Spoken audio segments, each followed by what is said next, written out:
Assassins is a musical by the Pulitzer Prize-winning composer Stephen Sondheim, who's composed many musicals, most notably Sweeney Todd, that documents the lives of every successful and unsuccessful presidential assassination in American history.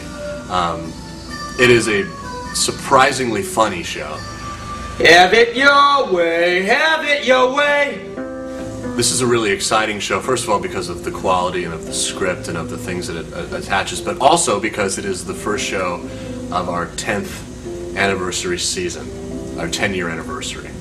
So that's really exciting. It's getting the year started off with a bang. Damn my soul, if you must, let my body turn to dust. Let it mingle with the ashes of the country. What's different about this approach than other productions of Assassins that you might see is the space.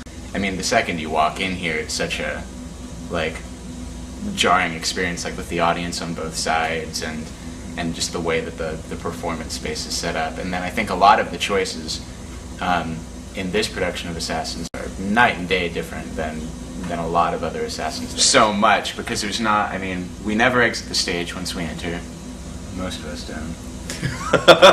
I'm lucky. But we never exit the stage, and when we're on stage, like, there's never really a moment where you're able to get comfortable with just like relaxing or taking a breather. Like, just the fact that you are within 6 inches at any point from a couple different audience members usually gives you a feeling of constantly just being watched and observed, so that you don't really step out of your character from the time that you walk through those double doors until the very end of the show.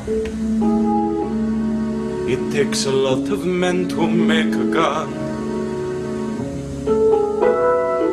Hundreds, many men to make a gun. This is definitely a new interpretation of the show. We're doing things that I haven't seen before in any productions, but they're good choices, and I think people will be pleasantly surprised. The good thing about this show is that Sondheim really shows us the humanity of these characters, but he doesn't ask us to forgive them. He doesn't ask us to, sympathize with them. He just asks us to know who they are. Your daddy kicked you out. He knew! Your daddy kicked you out? How could he know? My daddy didn't tell him, so who could have? God. All good actors are historians. They learn about the time period, learn about the lives of people they work with or are enacting to make it a much more exciting production. And at least we didn't have the pressure of having the real person that we were playing come to inspect our performance. Right, because they're dead. Unless they're zombies. I think another difficult thing about the show is Sondheim. The music is very mathematical, almost. It demands absolute precision. Not a big drinker, but I'm drinking this, though, to illustrate that there's water that we use in these things. So I'm not really drinking beer. It's a really good water.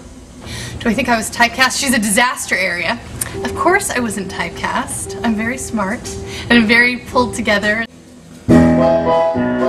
Even if you... Oh, I'm sorry. And I'm not clumsy at all. Whoops! It tells them who you are, where you stand. This was on sale if you're not the shoe. Well, actually, the shoe was too. Just joking, I'm sorry. So, no, I don't think I was typecast. Even if you... Oh, sorry. Right, there's a story about this show that of two friends were seeing the show in New York when it was being done originally in New York. And at the end of the show, one friend turns to the other and says, I just don't know who we should feel sorry for. I'm not sure who we should feel sorry for. And her friend turns to her with tears in her eyes and says, you should feel sorry for us. You feel sorry for us.